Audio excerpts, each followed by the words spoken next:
surrounding crypto replacing SWIFT. So we did speak earlier where you mentioned that it's not necessarily about replacing SWIFT, it's about complementing it. So let's get some more information on this. I used to work for SWIFT. I was SWIFT for 20 years, so SWIFT is flowing through my veins. SWIFT is the preeminent messaging system for the financial industry. And I think we're also seeing that SWIFT are changing their network capability so that real time will be a possibility as well. But we may also see Ripple XRP moving across the SWIFT network as a currency when we're perhaps using something like FX. What is up, XRP community? Welcome back to another video. A lot to talk about today with SWIFT.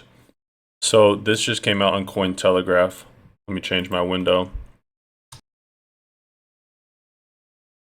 2025, banks in North America, Europe, and Asia are preparing to participate in trials involving digital assets by the Society for Worldwide Interbank Financial Telecommunication. And this is important because SWIFT is the backbone, and I mean backbone, of the global banking system.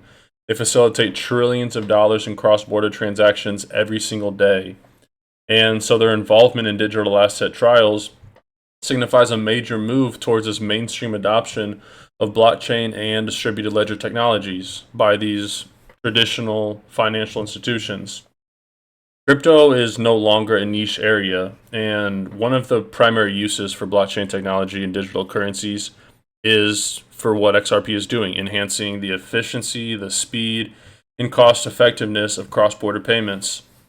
Now, Swift's involvement hints at a few things. First off, a focus on interoperability between digital assets, such as you have your CBDCs, stablecoins, right? Ripple just launched the RLUSD stablecoin, and traditional fiat currencies. And by doing this, they could help bridge the gap between traditional banking and this emerging world of digital finance to create some sort of hybrid system.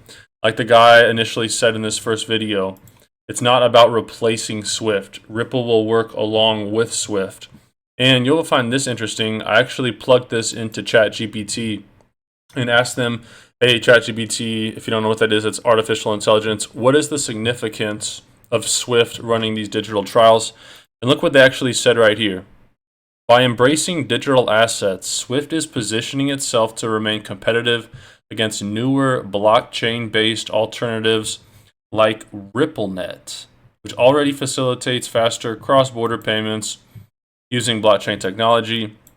Swift's trials could signal that traditional banking networks are preparing to adapt and compete with the growing fintech and DeFi sectors. So I did not prep this AI with anything. I did not tell it anything about XRP.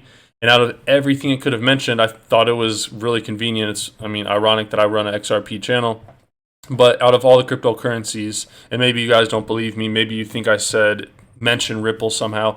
I didn't mention Ripple at all. I said, what's the significance of SWIFT running digital asset trials? And they mentioned XRP and RippleNet. So that's kind of interesting. And obviously we have the news that the lawsuit is being appealed.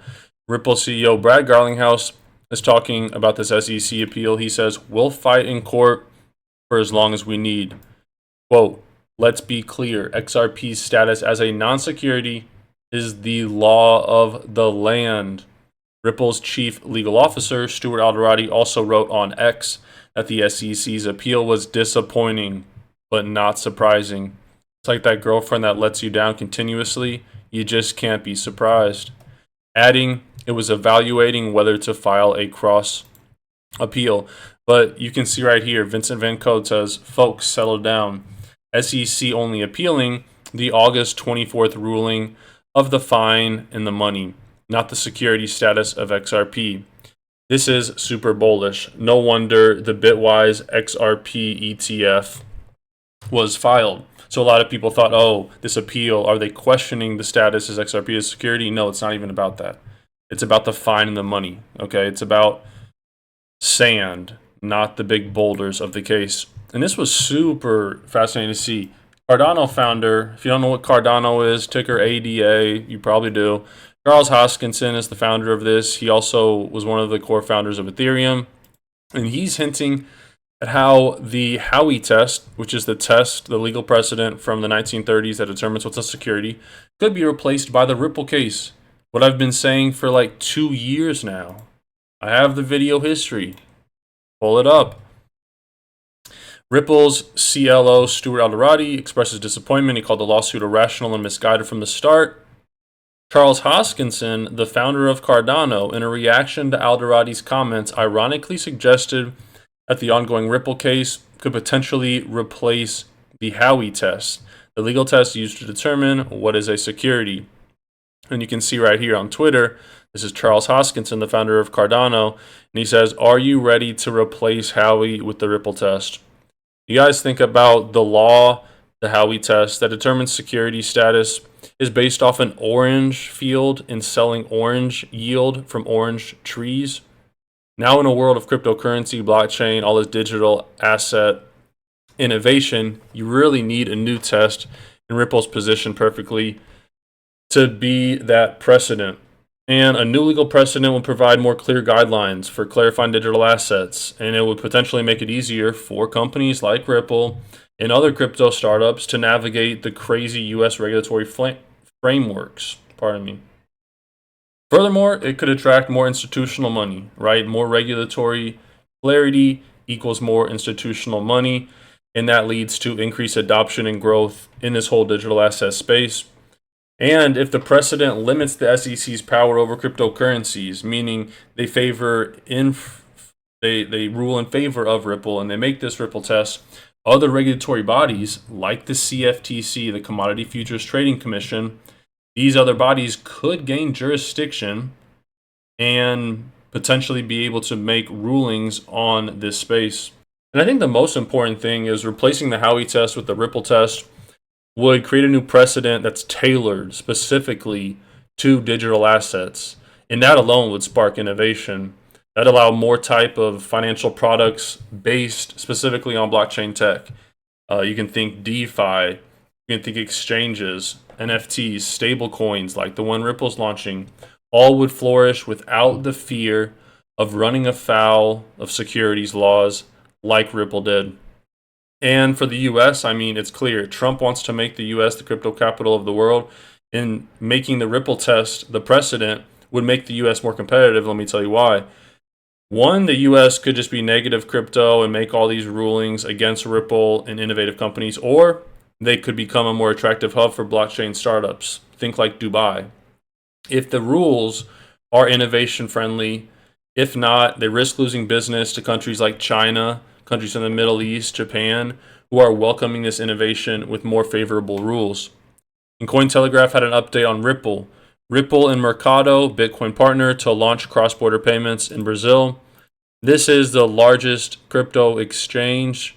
Think Binance, but Latin America. Very significant. And I want to leave you with this clip right here. Brad Garlinghouse on Fox News. I'm going to tell you right now, the footage is a little bit glitchy, but I want you to listen to what he's saying. That's the most important thing. If you guys made it this far in the video, comment Fox in the comment section below. Hit that like button. Best way to support the channel, it's free. And it also lets me know you're enjoying the content, and I do not take that for granted. So thank you in advance. Enjoy the clip. You recently predicted that the crypto market will double in size to $5 trillion by the end of 2024. That is a big prediction just by the end of this year. Yeah, I don't even feel like it's that big a prediction when you step back. And, you know, like any market, this is driven by supply and demand. You have decreasing supply for a whole bunch of reasons, the halving Bitcoin being an important one. You have an increasing demand, the ETF being a key part of that. And I think it's also people realizing that crypto plays a role as an asset. It's a $2.5 trillion market. Maybe it's a little less than that now. But so it's basically just predicting it's going to double by the end of the year. And if anything, I think I probably under-predicted that. I feel like Washington is still trying to understand this market, and the people writing the legislation or potential legislation here to put barriers and around this market. I don't know that they really understand the strength and the growth story here. But you think putting regulation around this, putting barriers in place, is going to be a positive for this market? There is no question. I mean, one of the headwinds that has held back the market, the largest economy in the world, the United States, has been one of the most problematic for the crypto market. Innovation, entrepreneurs, and capital have flown into markets that have actually constructively engaged this market. So Dubai, Singapore, even the UK, the EU has passed legislative progress here. The U.S. has really been behind the eight ball. This administration, I think, has taken a pretty anti-crypto stance, led by the SEC. Gary Gensler, as the chair, has really taken... Because he doesn't understand it. I think there's maybe he doesn't. The people working for him don't. It's not clear to me. I mean, clearly, I think you have politicians, and I would frankly call out Elizabeth Warren goes out and says the only people using crypto are, bad actors. It's just not true. And the U.S. should have a pro-innovation, pro-compliance policy. This is good for, in terms of growing jobs, high-paying jobs, growing the economy. And I think you're seeing that, people go out and just, talking points around anti-crypto that it doesn't even make sense. This shouldn't even be a partisan issue. This is about growing our economy. Yeah. This is about leading the next wave of innovation. I was around Silicon Valley when the internet was booming, massive amount of value creation, massive amount of job creation. The blockchain and crypto space is here to stay, and I think that's become clearer and clearer. But the U.S. government needs to embrace that and put those clear rules around it so that all participants can play and grow. Yeah, and I'm glad you mentioned all of those countries, because that's also an opportunity for you, obviously, at Ripple. I want to get your take on that, because you recently announced Ripple is launching a U.S. dollar-backed stablecoin later this year. You say this bridges the gap between traditional finance and cryptocurrency. Tell us how that will play out, why it's valuable, and give us the growth story for Ripple. Where does growth come from at your company in the coming 3 years? So to start on that last piece, Ripple, about over 95% of our customers are non-U.S. financial institutions. We sell payment solutions, we sell custody solutions around blockchain and crypto. We're going to keep expanding, even though the U.S. market, as we were talking about earlier, partly from a regulatory point of view, has been slow to adopt. The non-U.S. market has been really, really strong for us. And you're going to be the infrastructure around all of that. That is our goal, and we think that opportunity is huge. We think that's going to be great for Ripple. We think it's going to be great for XRP, which is a digital asset we use. So I'm very, very optimistic about that. I just think that the U.S. needs to figure it out. And the stablecoin? Oh, the stablecoin. So Ripple has always been about how do we bridge this new world with a traditional kind of, people call it TradFi, traditional finance. And Ripple has always been that bridge. We started around payments and we sell into banks. A stablecoin, the demand for stablecoins has exceeded, I think, what people thought. It's a $150 billion asset class right now. Some forecast it to be over $2-3 trillion in a few years. The players in that space, particularly one called Tether, is a non-U.S. based entity. And the U.S., frankly, is kind of going after that because they want this to be regulated. Just yesterday, there's a new bill introduced in the Senate to create some stablecoin legislation, which I think is a positive step of like, hey, finally, we might get some forward momentum there. But I think that market's going to grow a lot. I think a U.S. based player who is compliance first has a great role to play.